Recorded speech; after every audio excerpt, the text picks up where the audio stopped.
Las señales del mercado, la trastienda del poder, los personajes claves del mundo empresarial y, ¿por qué no?, innovación, startups y tiempo libre. Por la 100.1, un espacio para conversar e informarse. Esto es DF en Infinita. 15 minutos falta para las 8. Martín Baeza está con nosotros y con él vamos a conversar. ¿Cómo te va, Martín? Bien, ¿a ti, Juanma? Muy bien también, pues. Muy buenos días. ISAPRES marcaron la pauta. Pensamos que iba a ser más piolita todo, pero se nos vino el terremoto encima cuando llegó el momento de conocer cómo iban a ser las devoluciones. Sí, nos estamos acostumbrando como que una vez al mes la ISAPRES nos den una semana donde está en el centro de los noticiarios, de los titulares, ¿cierto? Yo te iba a proponer hoy día, me quiero retrotraer a lo que debe ser el origen de esta polémica que tuvimos esta semana, ¿cierto? Por las devoluciones de estas cuotas de 400, 500, 600 pesos que están recibiendo algunos afiliados. Al origen de esta polémica, con el origen me refiero a la famosa ley corta, ¿cierto? O más precisamente al momento en que se aprobó la ley corta. Mira, tú dime si me estoy extendiendo mucho, pero... No, déle nomás. La idea es darle contexto a esto. Me parece que es muy importante, sobre todo porque la discusión que estamos teniendo esta semana es justamente buscar responsabilidades, ¿cierto? Responsabilidades políticas. Mira, no sé si tú te acuerdas de estas discusiones que tuvimos hace 6 meses, en esas semanas de la primera quincena de mayo, que había una fecha límite para que todo el Congreso aprobara este proyecto, muy apurados con esta fecha límite que era el 13 de mayo que había puesto la Corte Suprema, para sacar esta ley corta. La ley corta tenía que, a grandes rasgos, cumplir 2 cosas. Lo primero era aplicar este fallo de la Corte Suprema, que ordenó que todas las ISAPRES tenían que aplicar la famosa tabla de factores única, que iba a hacer que cayeran sus ingresos. Por ende, lo segundo era aprobar este proyecto de alguna manera que hiciera que las ISAPRES no quebraran. Porque sabemos que si las ISAPRES quebraban, la crisis iba a ser de todo el sistema de salud. Bueno, claro, ese era el argumento. Y a partir de ahí también surgían las especulaciones de quienes pensaban que dentro del gobierno, dado que este gobierno en algún momento tenía un plan de tener un sistema único de salud, un sistema nacional de salud concentrado en el Estado, y que las ISAPRES pasaran a ser como seguros complementarios simplemente, habían quienes consideran que esta era una oportunidad de oro para dejar caer a la ISAPRES y por lo tanto poder instalar a la fuerza en la práctica un sistema nacional de salud. Una idea que no prosperó, pero que probablemente hizo que se retrasara harto el que el gobierno presentara los proyectos que tenía que presentar por mandato de la Corte Suprema. Efectivamente, los senadores, sobre todo en el Senado, se presionó, dijeron, bueno, esta es nuestra oportunidad para que hagamos una reforma más profunda, metamos seguridad social al sistema privado, eliminemos las preexistencias, eliminemos las declaraciones de salud. Y el gobierno decía, bueno, nosotros no queremos sacar una reforma apurado, pero, como dices tú, evidentemente no había un acuerdo interno del gobierno, lo que siempre se habla de las 2 almas, de que hacer una reforma que fortaleciera las ISAPRES implicaba... traicionar el espíritu de la propuesta original del programa de gobierno del presidente Boric. Renunciar al seguro único de salud. Era perpetuar el sistema en la práctica, o al menos sostenerlo, y además con una garantía por parte del Estado, con un gobierno que es contrario a las ISAPRES. Y aparte yo te diría que hasta el último tramo de la discusión de esta ley, que se discutió durante un año más o menos, pero fue el último mes muy, muy, muy acelerado, estuvo todos los días tramitándose en el Congreso. Muchos decían que esto era como el cuento de Pedrito y el Lobo, ¿cierto? O sea, que las ISAPRES estaban presionando para que la ley saliera mejor para ellas, que era lo clásico que hacen las empresas cuando se discute un proyecto que las afecta, pero ya llegó un punto donde no se podía tapar el sol con un dedo, y era ver las planillas de los estados financieros, ya uno sabía que efectivamente estaban ya incumpliendo ciertos indicadores de insolvencia. Políticamente hablando, entonces, esto era un zapato chino, porque cualquier medida pro ISAPRES iba a ser vista como un perdonazo, la típica palabra que uno escuchaba cuando se estaba discutiendo este proyecto. Pero, por otro lado, no dar estas ciertas concesiones, como estos plazos de 13 años para pagar la deuda, que generó esta polémica por las devoluciones, era irresponsable también, porque podía provocar una crisis en el sistema. Entonces, ¿qué hacemos? Era la discusión en la interna en el Congreso. Y se fueron buscando una serie de soluciones. Lo que hablábamos recién, algunos trataron de hacer esta reforma más profunda, pero la verdad es que era muy encima y no había este acuerdo interno en el gobierno. Pero el resultado fue que terminamos con esta ley parche, como critican algunos, donde las ISAPRES tuvieron que aplicar esta tabla de factores nueva. Sus ingresos cayeron en el orden de un 10%, varía obviamente según cada empresa, pero cayeron una cifra muy importante, no les alcanzaba con los ingresos para cubrir sus gastos y se hicieron algunas concesiones para que pudieran en el fondo sobrevivir las empresas. Entre otras cosas, se les dejó hacer un aumento de precio extraordinario que tuvimos hace algunos meses y se les dio este plazo de 13 años, que en un principio eran 10 y el mismo día que se aprobó la ley se subió a 13. Ahí se generó una polémica, de hecho algunos senadores rechazaron ese artículo, los senadores de centroizquierda, no sé si te acuerdas, el senador Juan Luis Castro a última hora rechazó esa indicación y no se pudo aprobar la ley con el acuerdo total. O sea, este artículo causó esta misma discusión que estamos teniendo esta semana en mayo. Yo por eso te decía que me quería retrotraer al principio de la ley, porque siempre se supo que esto podía pasar, en el fondo. Yo estoy completamente de acuerdo contigo. Sí, de hecho lo hemos comentado aquí en la mañana con Connie. Llama la atención como que de repente todo el mundo aparezca sorprendido cuando siempre se supo que cuando uno hacía el cálculo y el prorrateo sabíamos que nos íbamos a encontrar con un pago que era ínfimo, porque la cantidad de tiempo, porque no es la cantidad de años, es la cantidad de meses, que son 156, y por lo tanto, claro, te iban a pagar a Lucas 1.300 pesos, 500 pesos. Sí, hay casos que son entiendo que hay casos que son de menos de 100 pesos. Yo he visto algunos de 300 pesos revisando algunas cartas. De hecho, todos nos acordamos del término mutualización, que nunca había salido tanto en la prensa como en esa fecha, porque algunos decían, bueno, claro, bajar la deuda, porque la mutualización bajaba la deuda del sistema a menos de la mitad.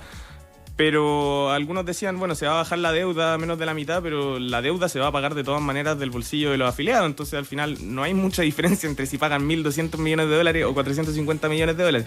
Ahora, hay una discusión legal detrás de eso. El gobierno decía que el fallo no permitía constitucionalmente aplicar la mutualización. Hay una discusión técnica en la que no vamos a entrar ahora, obviamente. Pero primó ese criterio, digamos. Y estaba en el aire.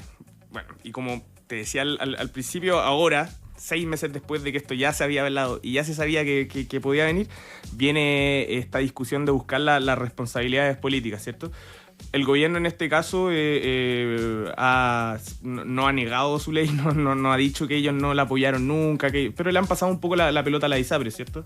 Diciendo que claro, tenían el plazo de 13 años, pero que nadie la obligaba a aplicarlo y pasan la responsabilidad para ella. El superintendente Torres, por ejemplo, ha planteado que ellos no podían obligar a la ISAPRE, que la ley no les permitió obligar a las ISAPRE a establecer un monto mínimo de pago, aunque los parlamentarios le han pasado la pelota al gobierno, las ISAPRE han guardado silencio hasta ahora, pero ha empezado esto a apuntarse con el dedo de unos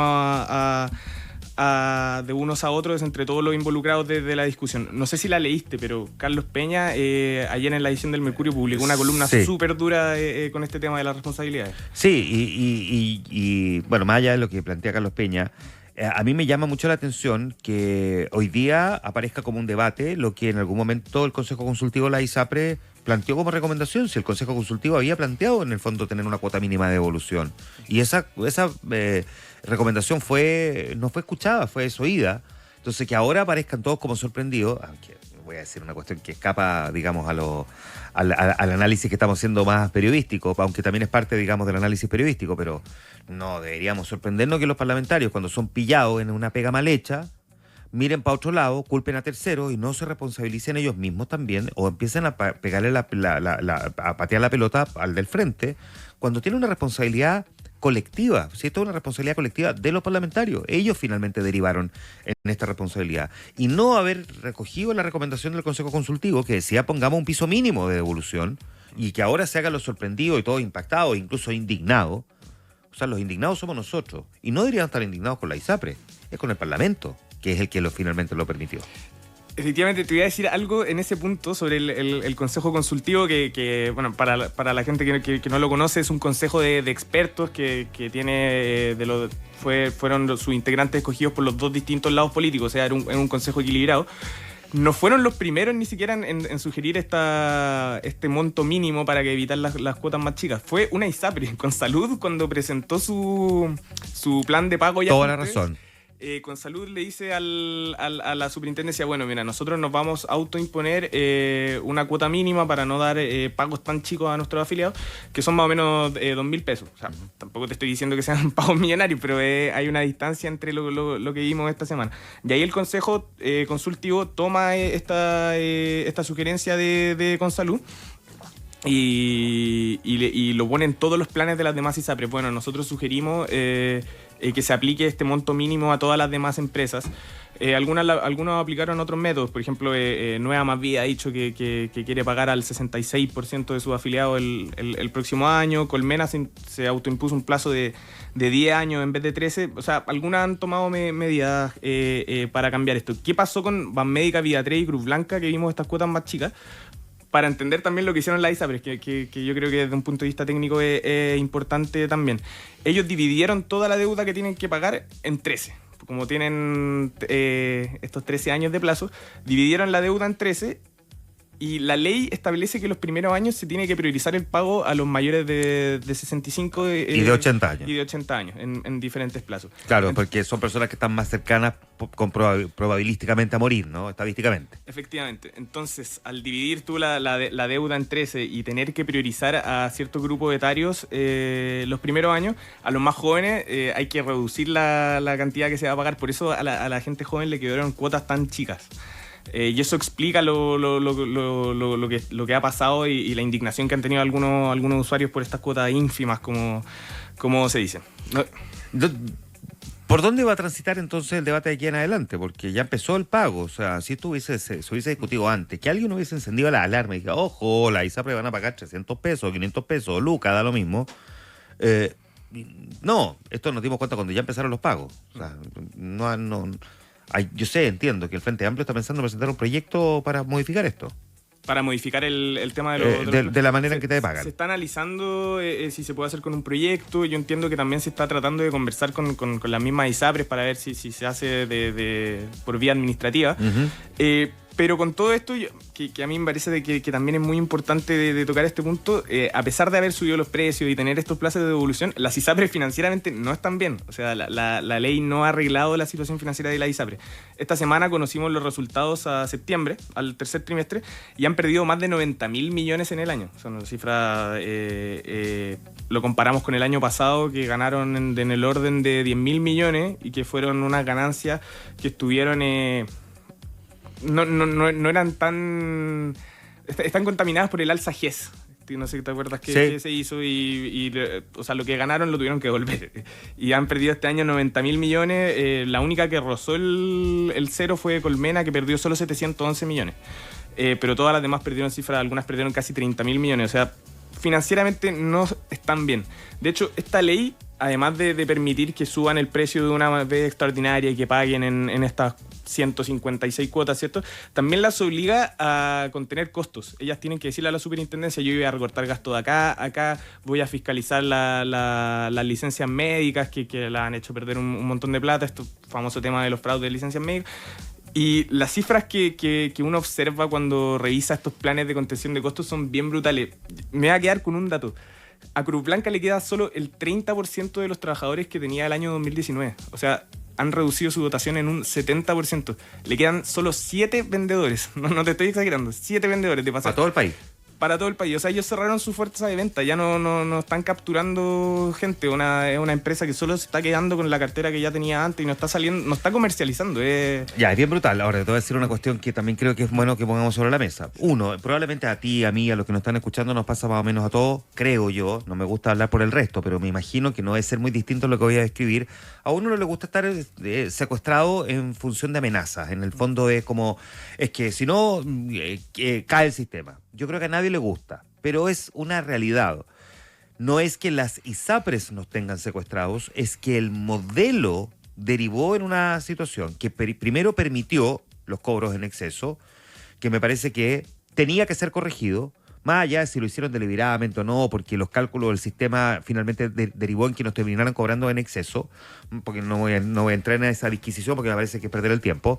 Pero hubo cobro en exceso y esos cobros en exceso había que devolverlo. Y cuando a uno le dicen, porque no hay una tercera alternativa, o cae el sistema o te van a devolver de a poco, chuta, Si yo tengo que ponerme entre una y otra alternativa, visto cómo funciona hoy día el sistema público, que tiene en el fondo una serie de falencias brutales también, chuta, yo prefiero que no caiga el sistema, que me devuelvan de a poco. Lo que no significa que no esté indignado porque me hayan cobrado en exceso y que finalmente uno quede un poco secuestrado por cómo quedó armado el sistema. Yo no estoy diciendo que las ISAPRE lo hicieron deliberadamente, sino que el sistema permitió que finalmente una cuestión como esta ocurriera. ¿Que te indigna? Sí. La música, querido Mario. ¿Que te indigna? Sí. Pero si tengo que elegir entre una y otra, bueno, lo dices tú y lo dicen todos los expertos, todo el sector salud e incluso el mismo gobierno sabe que acá hay que hacer una ley larga. Estamos hablando de las consecuencias de una ley corta, pero hace tiempo que el sistema necesita hacer una reforma para solucionar temas como las preexistencias, las declaraciones de salud. Políticamente se tiene que decidir si vamos a seguir con un sistema de multiseguro o vamos a pasar a un seguro único. Y era una reforma que era un pilar en este gobierno. O sea, recordemos cuando asumió el presidente Boric, teníamos las reformas de salud, de pensiones y la reforma tributaria.